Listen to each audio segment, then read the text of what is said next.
Okay, welcome everybody, and thanks for joining us today for our webinar brought to you by the Sports Facilities Companies, Library Systems and Services, and IXP Corporation. We're very excited to have you with us today.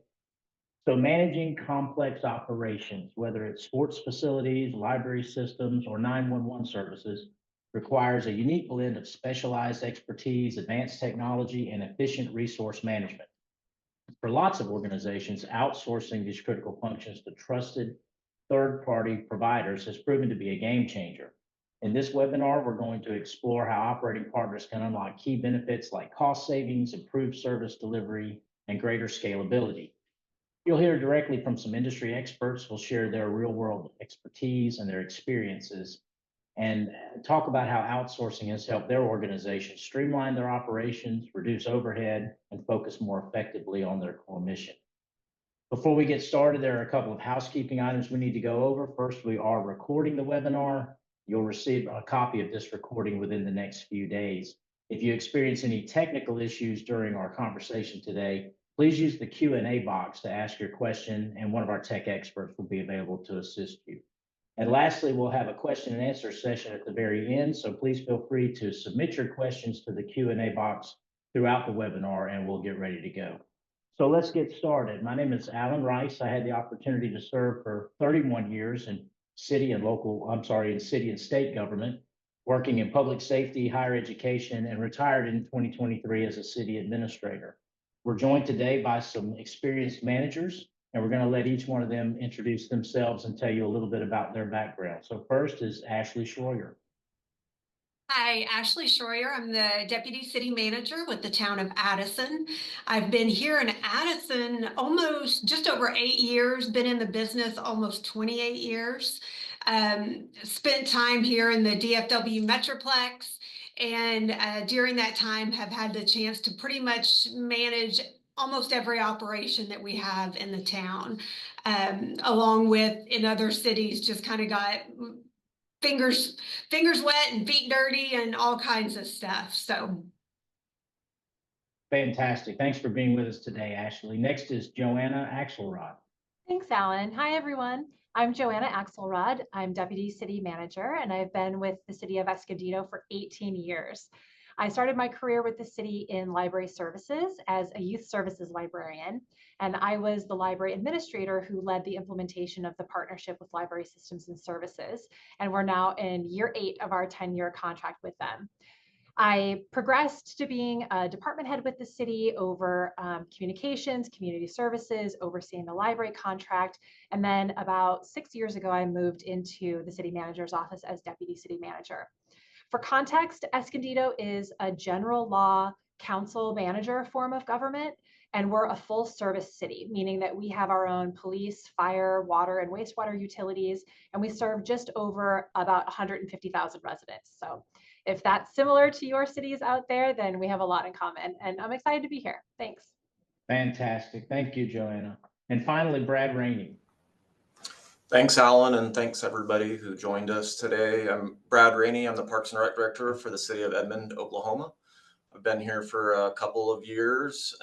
Edmond is just over 100,000 people. It's a rapidly growing city. It is the best place to live if you're looking to come to the Oklahoma City metro area. Before coming to Edmond, I was in Wyoming for 15 years. I was the director of a smaller town, city of Green River, for about 8 years, and then kind of started my career in Parks and Rec running athletic programs in the city of Casper, Wyoming, and was there for about 7 years. Just some context for some of the discussion for today. Obviously, Edmond is much bigger than Green River, Wyoming. Green River was about 14,000 people. Edmond's over 100,000 people. I actually had more staff that I supervised in Green River than Edmond. And that's because we do contract a lot out. We use a lot of third-party partners to offer a lot of services to the people here in Edmond. But thanks for having me here today. Absolutely. Thanks, Brad. And thanks to each one of you for bringing your expertise and your experiences to our discussion today. So we'll go ahead and get started on the questions, and we'll ask each one of you to take a turn at this first question. So using an operating partner is a very important decision for every city and to ensure proper operations in that city. What factors led to the decision to seek a partner for these particular segments of your operation? So why don't we start with Joanna? Absolutely. So I will eventually get around to answering the question, but I have to lay a little bit of groundwork. So at the time that our city started exploring a partner to manage the day-to-day operations of our library, I was a peon in the library department. I was the number 3 in library administration hierarchy, but I was not part of the conversations at the city manager level. The reason I got involved is that both my direct supervisor and our department head retired at the exact same time, right as all of this was happening. So that left me to make this successful. And it really shot me into the spotlight because the city manager needed me to make this successful. And my experience with change management and obviously library administration, being in the library field, were really critical to a smooth transition and getting the community on board. So on a personal level, this partnership really changed the trajectory of my professional career, but on a community and organizational level, it ushered in a whole new era for our library. So all that being said, Escondido has had a structural budget deficit since 2008. So I know that the council and city manager at the time were very interested in finding cost savings without detrimentally impacting the level of service that we were providing to the community. In 2011, the city council made a very tough and very unpopular decision to close our branch library, leaving just one location serving over 150,000 residents across 37 square miles, which is not ideal. So I think when they found out about LS&S and the unique services that they provide, they were really ready and willing to learn more, and it ended up being the right fit for us. Also, I mentioned in my introduction that Escondido is a general law city. So that puts legal limitations on what types of services we can outsource. But luckily, this is one area that's allowed. So we were able to move forward with that partnership. And I would say, just to recap, that it was really about cost savings, but also maintaining a level of service that our community had come to expect and deserve. Fantastic. Ashley, same question. What factors led to the conversation about outsourcing? So and it's actually kind of funny. So I was in Carrollton, Texas at the time, and something that I'll go into is how we all kind of border each other. So I'm in Addison now, but there's 3 of our 4 cities that decided to do regional dispatch all border each other. But our city manager in Carrollton at the time actually was the former city manager in Edmond. And when he was in Edmond, really got into managed services. He believed in evaluating city services. And if we couldn't provide that city service, cheaper, more effective, then he looked at somebody outside. And so when we started talking about regional dispatch, I mean, you're taking pretty highly paid positions, you're taking complicated positions. He had heard about a couple of other regional dispatch facilities and how they had been outsourced, and so he really wanted to look at that model. Obviously we needed the help, because that is taking 4 cities and combining a dispatch, which had not really been done here. Is complicated in and of itself, but the ability to have them also come in and run that facility made things a lot easier. So that's kind of how, I mean, we had already in Carrollton, we had sent several of our departments through what we called managed competition. So we looked to outsource those departments. We had outsourced our solid waste, we had outsourced our IT, and we had outsourced some different mowing, park median maintenance, things like that, and had other departments that had gone through the process, but actually won. They were more competitive than going out. So that was just part of our DNA. We always looked at what was the possibility of getting somebody else to do it if they were more cost effective and could provide the same level of service. Great. Thank you so much. Brad, what about you? What were the factors in the decision? Well, that was great, Ashley. Thank you for the history lesson of why everything is third party and outsourced here. Apparently, we're the pioneer, but maybe just to add on to that, here in Edmond, and I think a lot of cities was the same in Wyoming, we're funded solely on sales tax.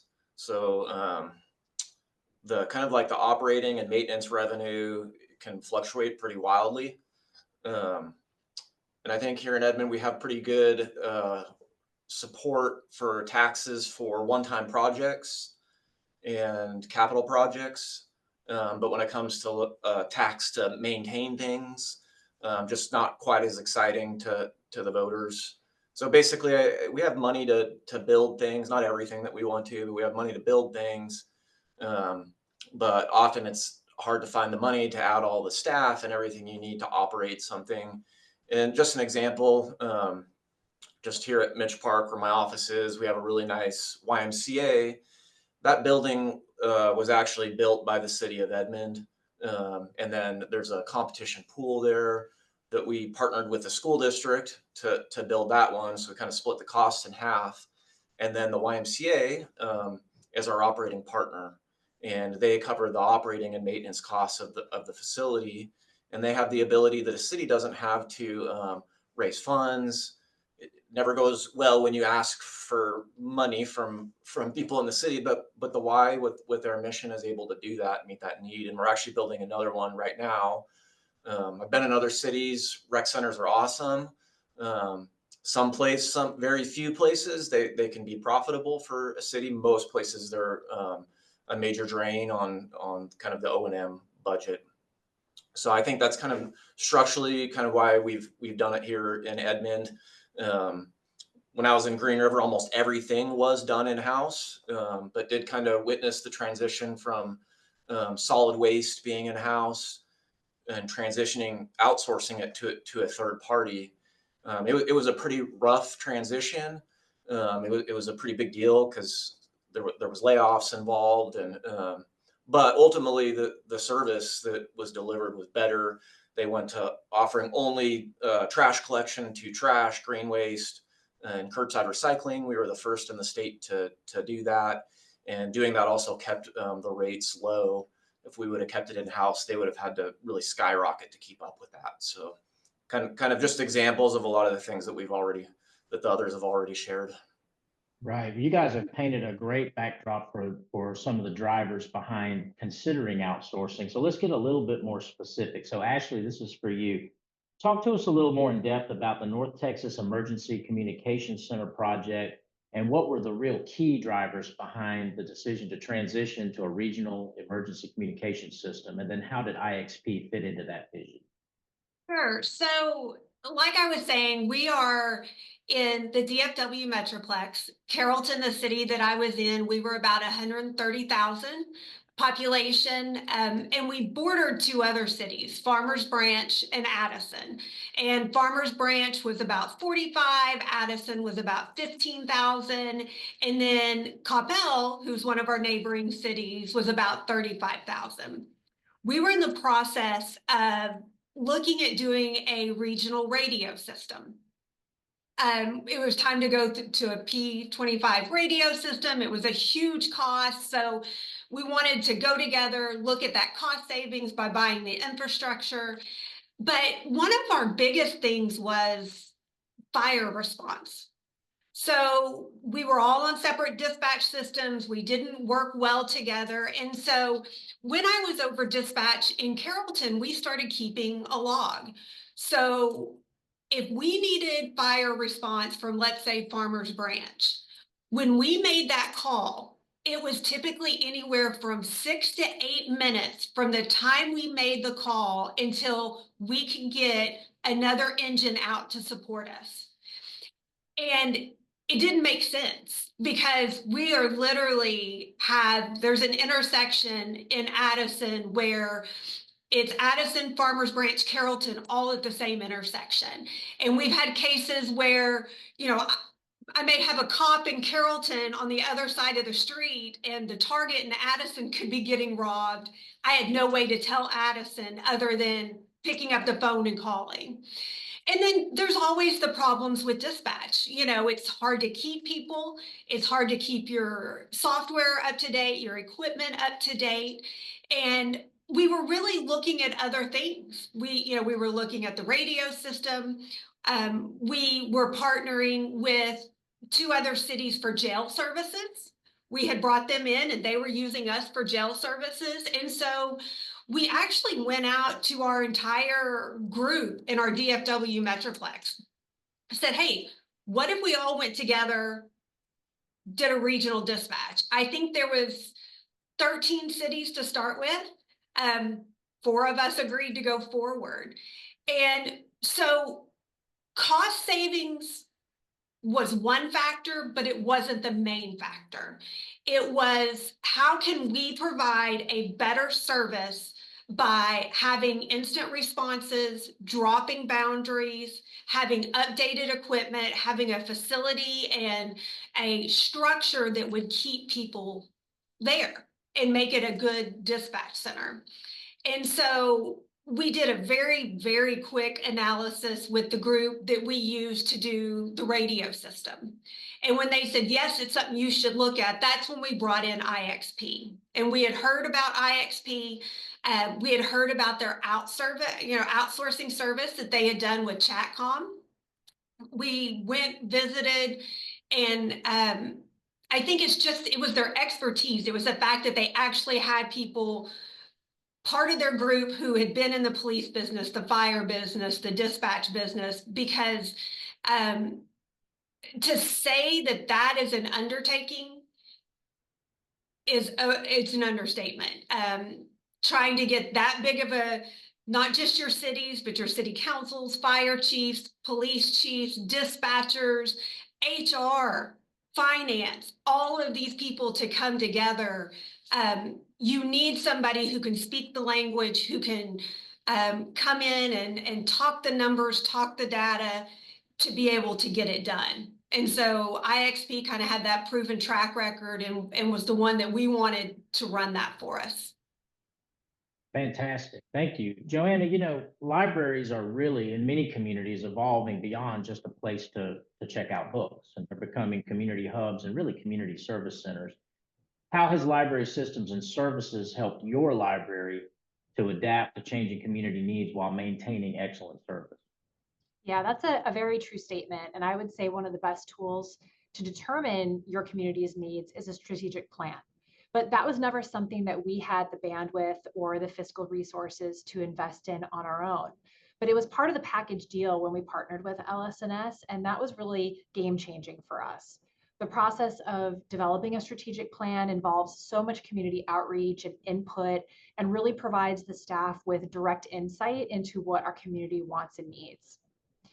In terms of adapting to changes while managing service excellence, LS&S was such a great partner during the COVID pandemic as well.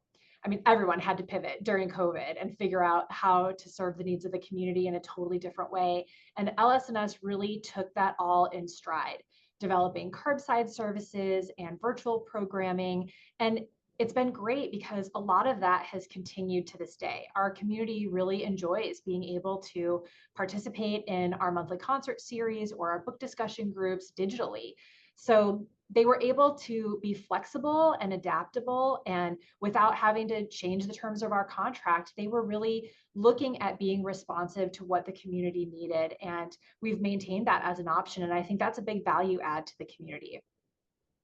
I would say that LS&S also brings a lot of tools to the table when it comes to data-driven decision-making, particularly around collection development. And that really helps staff and the community to see what the trends are in lending.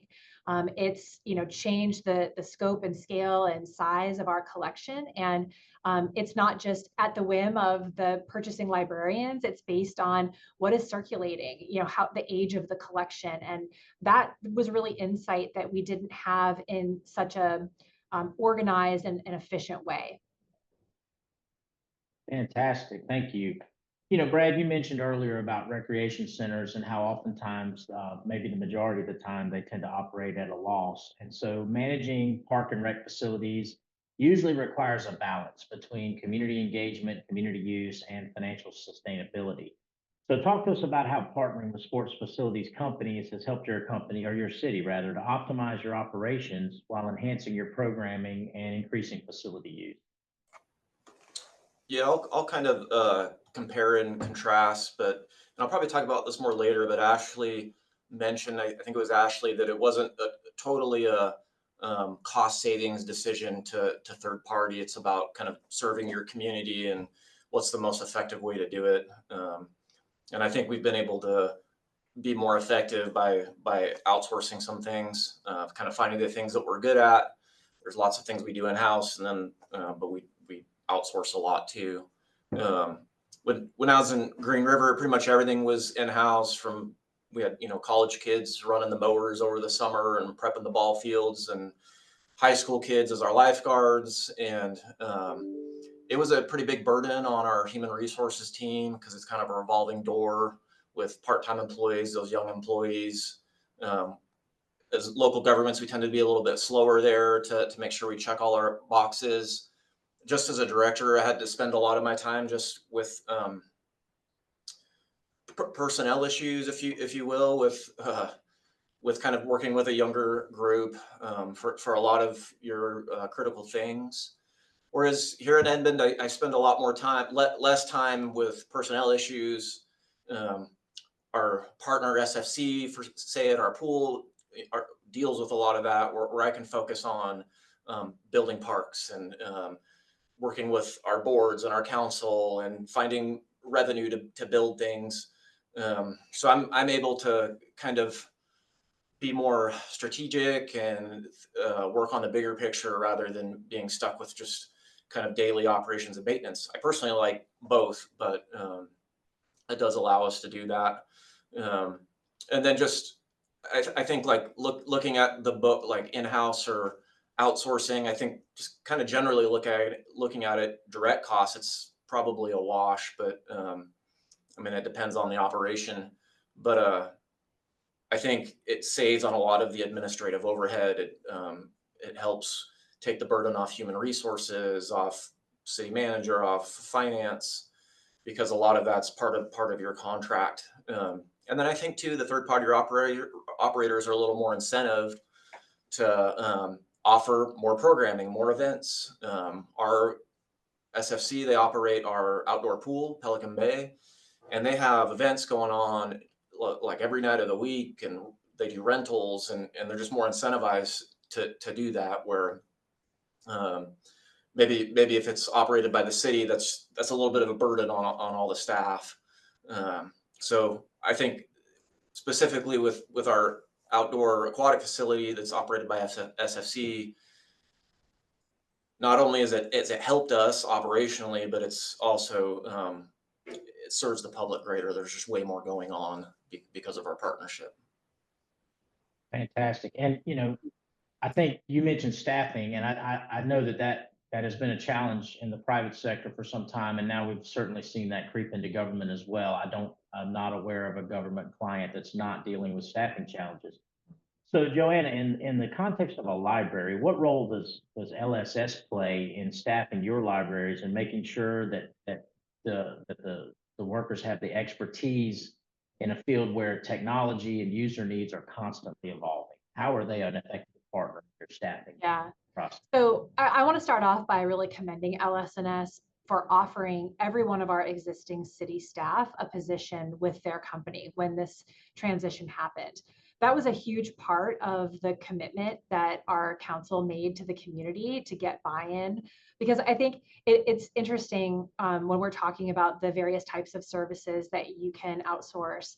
I think libraries tend to be kind of unique in that space because it can be a very nostalgic kind of thing for people. We had people coming out of the woodwork that had never stepped foot in our library, but were demanding that we not outsource it because they just have this deep-seated feeling that should be provided by the government, or they have those memories of going to the library as a child or taking their children to the library themselves. So I think it was really important that during that transition time that none of our city staff lost their jobs, because it would have resulted in dozens of layoffs and would have made that transition even harder.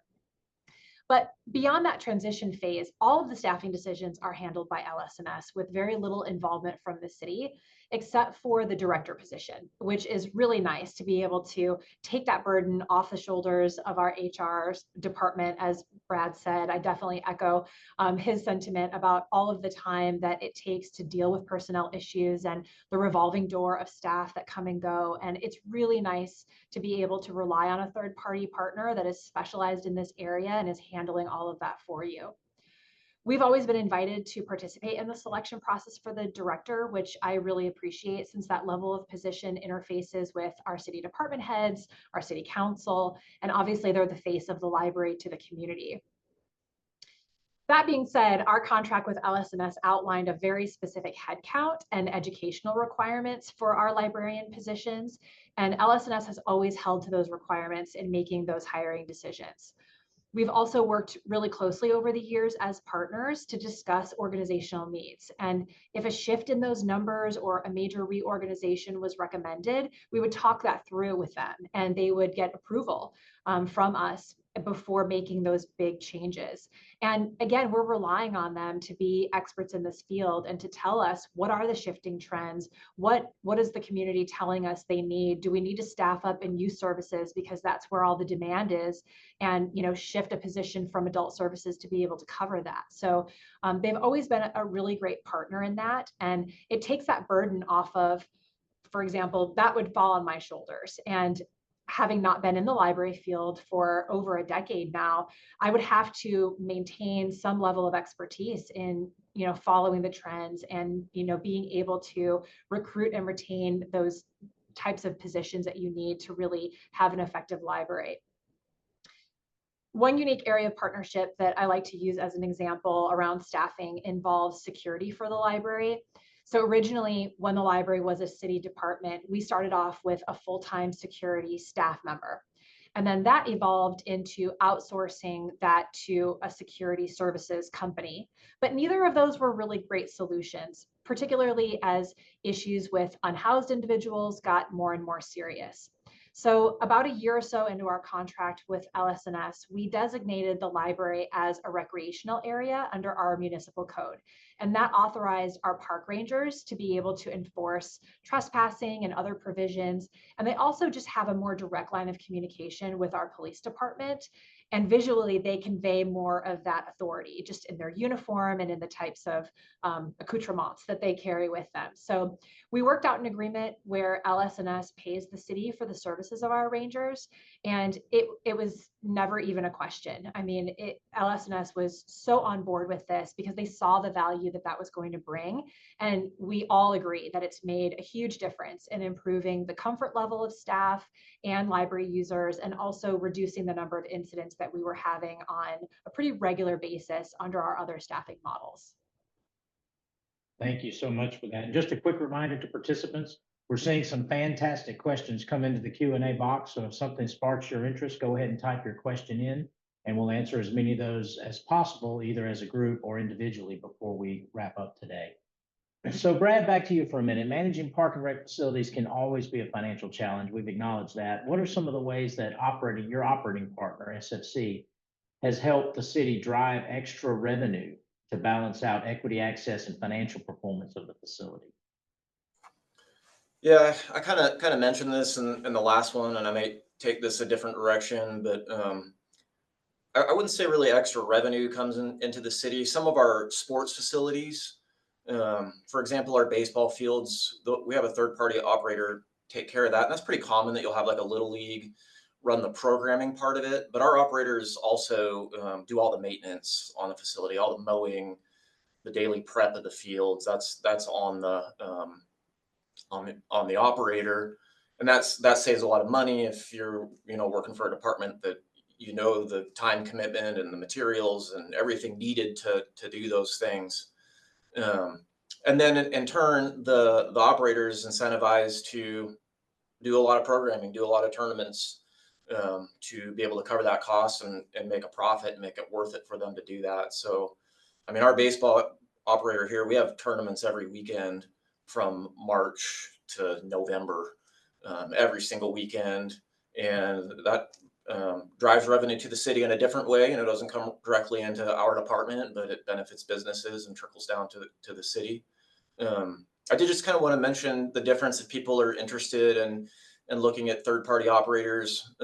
Some of our facilities are kind of local owner operators, if you will. You know, we go through an RFP process, and our baseball operator is that way. And then you have like SFC who runs our pool, and they're a professional for-profit organization.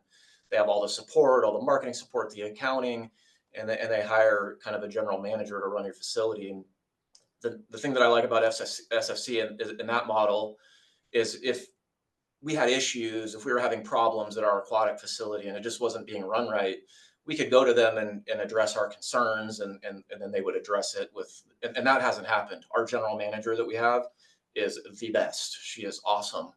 But if that were to happen, we have that option, whereas kind of the owner operator, the local person, if it's not going well, that person may not report to a board or anything like that. It's just that person. So if it's not going well, your only option is probably to terminate the contract, which can be messy and costly. And even though you might have a third party operator, the public views them as your city. They don't view it as SFC runs Pelican Bay. They just view it as the city of Edmond. So it's pretty important to have a good contract and an operator with a good reputation. And SFC has been that for us at that facility. But just kind of wanted to explain the difference. There's different ways to go when you look at having a third party operator run a facility. And thank you for that. So Ashley, in implementing the Regional Communication Center, you had to bring collaboration across the board, multiple jurisdictions, many different agencies, like you mentioned, police, fire, and communications operations from different jurisdictions. What were some of the biggest challenges that you encountered during the planning and development phases, and how were you able to address those to ensure a smooth launch? How long is this webinar? We have 28 minutes. So, I mean, honestly, what wasn't a challenge? I mean, you're taking, I love my police and fire people. My chiefs will tell you I'm their biggest advocate, but working with 4 police chiefs, 4 fire chiefs, trying to build one consolidated center, you know, we didn't want to be a co-located. We wanted to be consolidated. And we were very different in sizes. Carrollton was 135, 140,000. Addison was 17,000, 15,000 at the time. So needs were very different.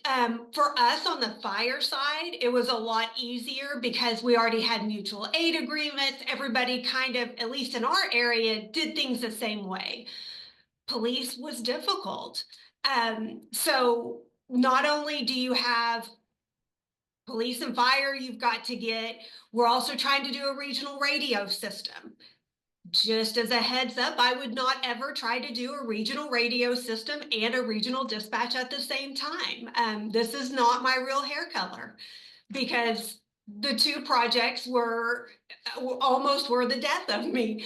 But so you had, I mean, the 2 needed to happen, but both had challenges. And then obviously one of our biggest challenges was the pivot kind of at the last minute of not wanting to go with managed service. We ended up, although we kept IXP on until we flipped the switch, we got 2 other cities that just couldn't, it was the same thing that Joanna talked about. Even though we said everybody is going to have a job, I mean, we're going to bring all these people over. We had some cities that just couldn't wrap their brain around. They would not be paid by a city. They would not be a city employee. They didn't want them to be a contract employee. And so we ended up having to pivot at the last minute and actually restructure the way that we were set up. So obviously that was a huge challenge. IXP was amazing. They helped us make those changes. They helped us in setting up our local government corporation, getting everything, put together the way we needed. But that was a big switch for us. And it cost us some time. That's the other big challenge. I would say if you're looking at this, whatever time frame you have on it, add at least a year. I mean, things change. You never know what's going to happen. The landscape can change. City managers can change, police chiefs, fire chiefs. And so, I mean, it seemed like every time that happened, we kind of had a new stop and start. So we actually did, I believe it was 2011 when we signed our contract with IXP. We did not actually flip the switch at our new dispatch center until 2016. I mean, so it does not happen fast, at least if you want it done well. So, Yeah, thank you for that. Brad, we know that in the city of Edmond, community impact and community use of your facilities is one of the goals. So talk to us about how an operational partner like SFC can help you achieve an increase in community use and community impact of your existing facility. Yeah, I think a lot of it comes down to kind of how you contract things. But when I first started, I was running sports programs in the city of Casper, and we had a huge amount of people, just local people participating in our programs. And we did quite a few tournaments ourselves that we put on, or we put on softball tournaments or youth basketball tournaments. But there was a handful that we did a year, and they had an economic impact. But some of these, when we bring in these operators, they're more incentivized to put on these things that have an economic impact. We kind of have a state-of-the-art tennis facility that was just built a couple of years ago. It's, I think, one of the best in the region, and we have a third-party operator run it, and he is super networked with USTA. He's one of the best out there, and he brings in tournaments every single weekend to that tennis center, and really kind of maximizes the investment that we made in it. We've had things covered on ESPN here in Edmond, Oklahoma at our tennis center that I just don't think that we could do if we did it in-house, because it's such a specialized thing. And I think that's one of the advantages that you get. You get somebody focusing on one thing, whether it's baseball or tennis or whatever it is. That's all they do, and that's their expertise. Whereas here in Parks and Rec, we're kind of jacks of all trade. We can do it, but just not as specialized and concentrated as they can. And I'm sure some of the others, like whether it be a library or a dispatch center, they probably find that specialization and focus there that you get by using a third-party operator. Just kind of unrelated, just a story I thought of last summer at our pool that SSC helps us with, that they run.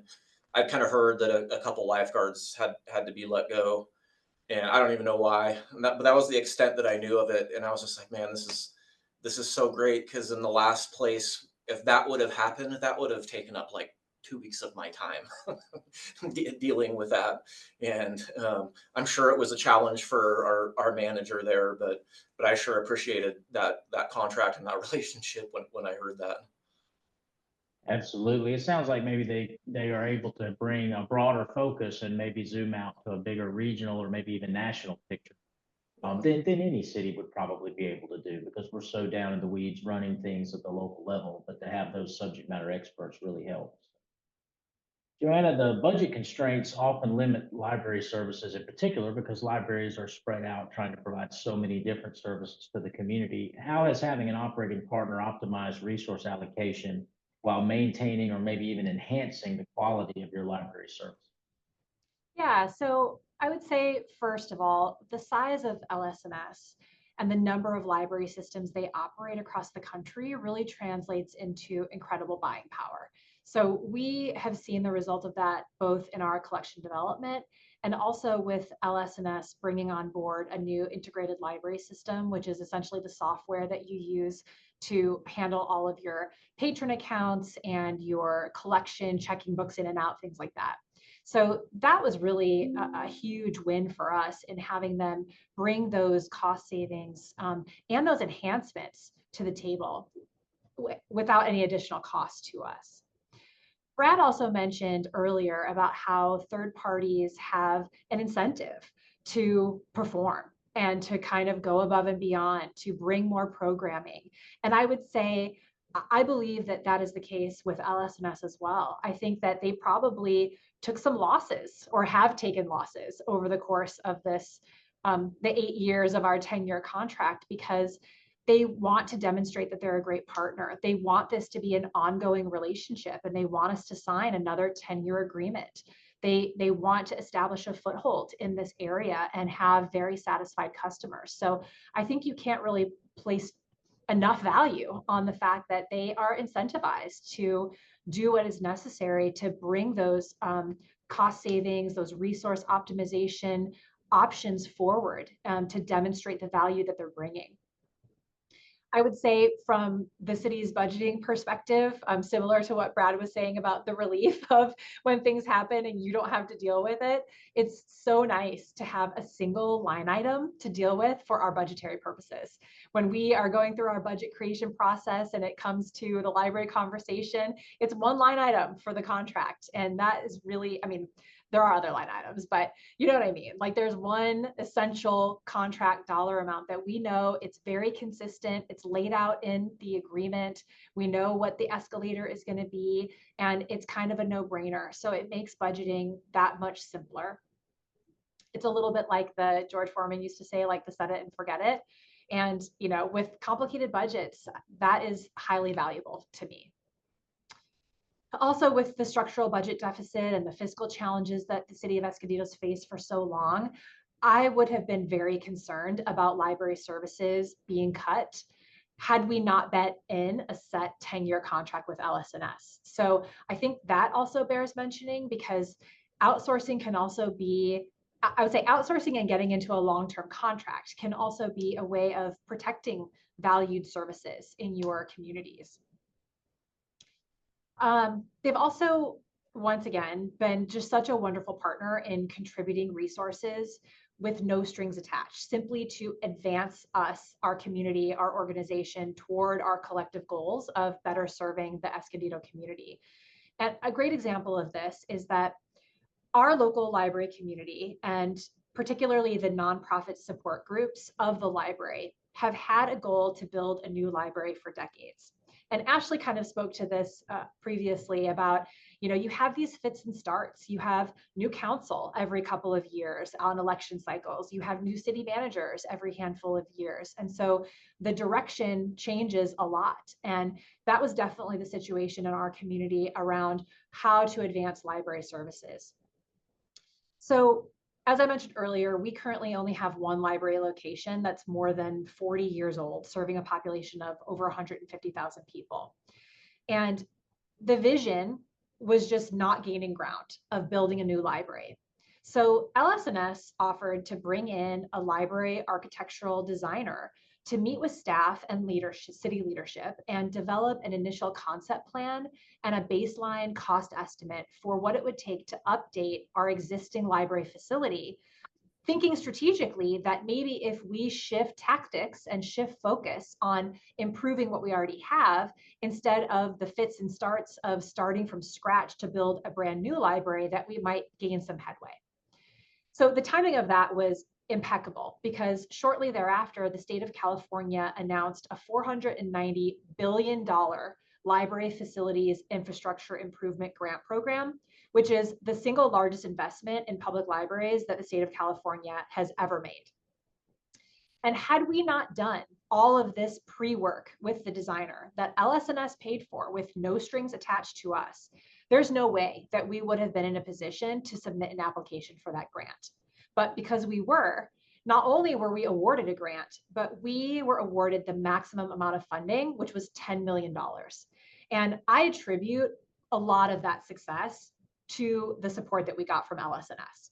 So that project is ongoing. We're in the midst of it as we speak, and LS&S is getting ready to relocate essentially our entire library collection and staff and the majority of our programming literally across town into our mall, so that our library can go under basically a full construction. So I feel like that is the epitome of being good, flexible partners and adjusting to changes. Yeah, those are excellent points, particularly about how you actually were able to protect service delivery through outsourcing contracts and then leverage the expertise of your partner to access even more funding. That's phenomenal. Ashley, let's go back to regional communications for just a minute. You mentioned in an earlier comment about response times and the quality and the level of mutual or automatic aid. So now that the model has been in place for some time, what are the measurable impacts or improvements that you've seen in emergency response efficiency and coordination among the agencies? Sure. So we have an amazing regional dispatch director, and he has gotten in a phenomenal group. And we are beating all the industry standards in call answer times, dispatch times. In addition to, we are full emergency medical dispatching, we are priority dispatching. I mean, we're at a level we as individual cities could have never gotten to. So obviously our service is, you know, hands down 100 times better than it could have ever been. We do AVL, so the automatic vehicle locate. So we, you know, we've dropped our borders now. It's the closest unit available. But in addition to that, and if you remember, I said saving money wasn't our number one thing. When IXP did our business case analysis, it said that we would save about $12 million over the first 20 years. We are set for the first 10 years to save about 20 million. And so, and a lot of that has to do with we're just more efficient. We've gotten better at what we do.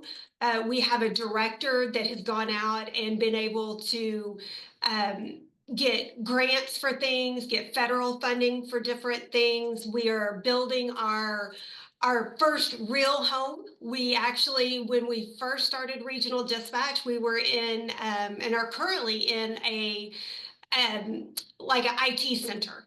And so we are now building our own building, which was part of our 10-year plan. That, you know, just means we are continuing to grow. And in addition to that, we're looking at bringing others in. So we're finally looking at expanding our service, not having to have people that are just contiguous to us, but people who just want good service. And that's what we always wanted, was just to provide that high level of service and do it at an affordable, you know, affordable price, which they've been able to exceed that. So I would say Intech is probably one of the leading consolidated dispatches, probably in the United States. It is just, it's a phenomenal center with a great group, and we couldn't have done it without IXP and their help on the front end, because if you don't set it up right, you know, you're going to spend the first 10 years just trying to fix everything. And we got to hit the ground running and just make ourselves better from there. And all of us in government at some level work for elected officials, and anytime we can deliver a solution that improves service and almost doubles the financial projection, that's a pretty big win for our community. Yes. For sure. So let's move into one more question for all three of you, and then we'll go to some Q&A. So I'll just kind of rotate it around, but looking back at the time that your project was initiated, when the conversation first started, what was your mindset about how you would choose your operating partner for things like libraries, communication systems, sports facilities? And what key factors would you advise other leaders to consider when you're exploring these partnerships? So what was in your mind about how to select the right partner, and what are some other key factors that you would recommend people think about? Let's start with Brad. Yeah, a lot of the partners we had when I came here in Edmond were in place already, but I think you just kind of have to consider your community's needs and how you're structured.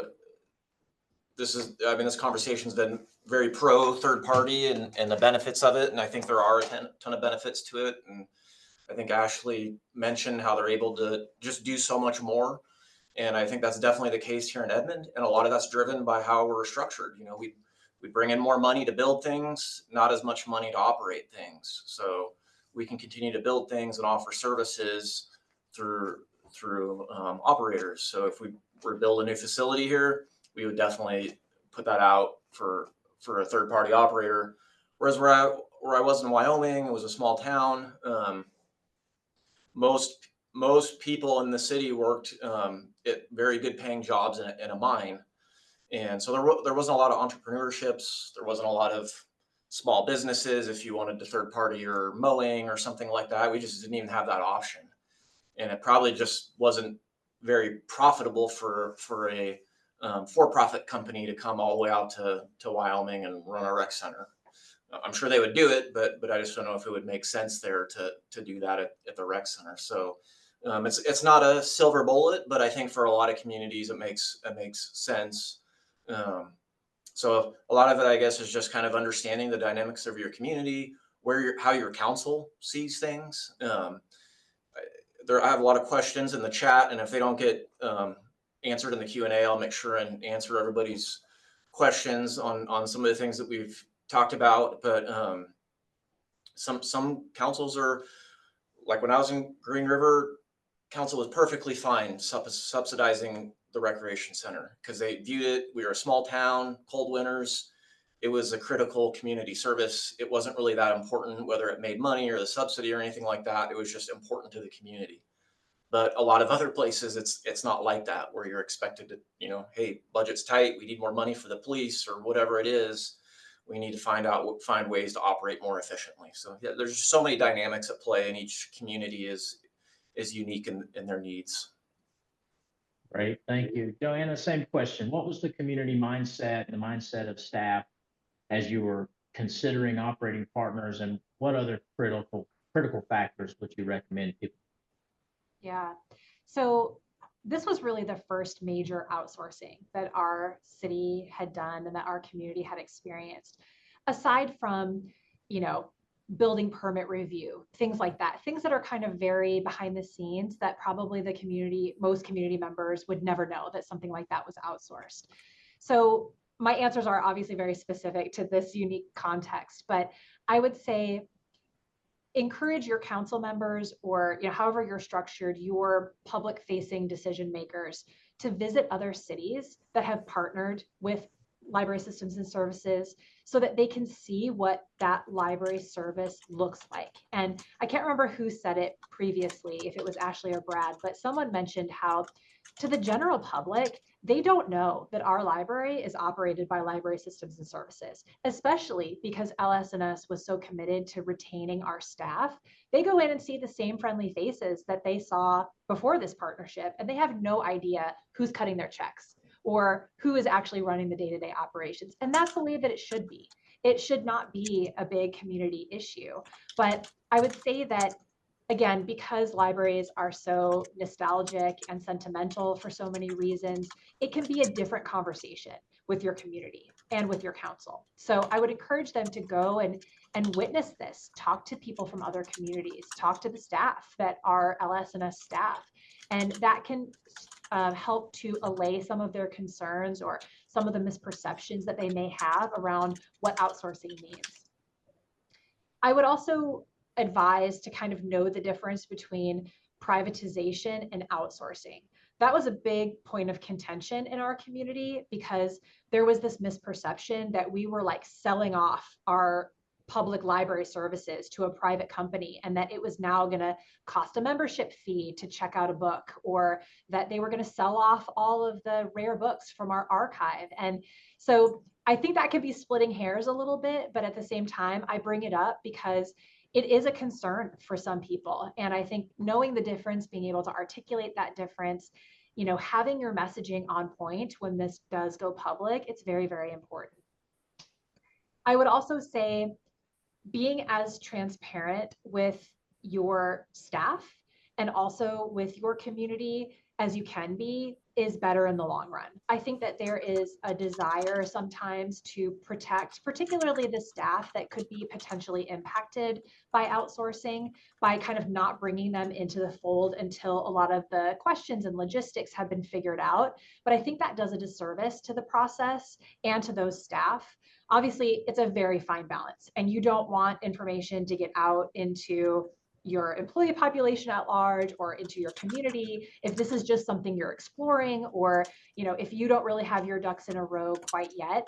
But I think that one of the pushback areas that we got in this process was that it was kind of just presented all at once at a council meeting as this is what's happening. And the community didn't really know it was coming. I would say, again, I was the peon, I was the number 3. I didn't know this was coming until it was already a done deal. And I think that in hindsight, it would have been better to try to bring the staff and bring the community kind of along with you in that process a little bit sooner. And then my last piece of advice is to employ change management practices. Again, specifically with libraries, this can be a big disruption to your community or perceived disruption to your community. It can be a big perceived disruption to your employees. So I would encourage you to not overlook how important effective change management is. And that is communication, keeping people in the loop on what is happening, giving people a timeline of when these things are coming, what the milestones are, what they can expect. All of that, I think, will really make the transition that much smoother. Great. Thank you. Ashley, same question. The mindset going into the transaction, and then what advice would you? Sure. Like I said earlier, outsourcing, going to a third party, that's in our DNA. That's something we always look at. So that's always in our mind. Is there somebody that can provide the same quality of service, that we do? But I would say, has already been said, it's keeping everybody involved, the public, the council, staff, even if they're on the periphery of everything, keeping them informed, letting them know what's happening, letting them be a part of the process. When we were doing regional dispatch, we had everything down to you're just lower level telecommunicator involved. We wanted them to feel like they had a say in it. We had made the decision, this is what we're going to do, but we want your input. We want to hear you. We want to talk to you. We want you to feel like you're involved in it so that they felt like they had a stake when that center opened and they moved over there to make it successful. So it's all about communication. I would definitely say go look at partners, that have been used. Like Joanna was saying, we went to several dispatch centers that IXP had worked with and had them leave the room. What do you think about this? How's this really working? And ask those hard questions. But you just got to do your due diligence, and you got to make sure that it's the right partner for you and for your community. Fantastic. Just a couple minutes for some quick questions, so we'll try to get to one or two of these. Who's responsible for managing these contracts within your city government? At what level are those individuals who are responsible for contract administration? And do they regularly have interaction with the private partner, or do they primarily report to you? So I'll take that one on the dispatch side. Our deputy city managers, assistant city managers are really the primary contact for our regional dispatch as far as anything outside of operations. For operations, they go and they do, we have an OAC, an operations group that has the chiefs, but any complaints typically come through me or my counterparts in other cities. We handle the contract. We make sure they're hitting their matrix. We review their budget with them every year. So really everything goes through us, and that's a lot to do with how we're set up. Because we're set up as a local government corporation, our city managers are kind of that board of directors. So everything comes through us as deputy city managers to keep our city manager informed so he can vote on it. Great. And one last quick question, and we do have team members working in the background trying to answer as many questions as possible for the participants. And thank you all for the questions that you submitted.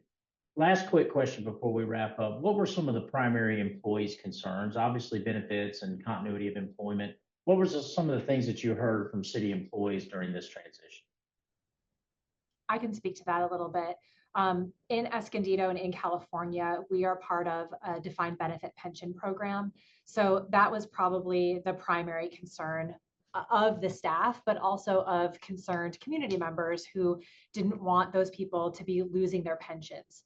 And so it did take a lot, again, in that change management process of educating them that they would not be losing their pension. If they were vested in the system, all of those years of service, they retain. They just wouldn't be continuing to contribute to that pension if they decided to stay with LS&S and not seek another city position with us or elsewhere in California. Definitely the benefits.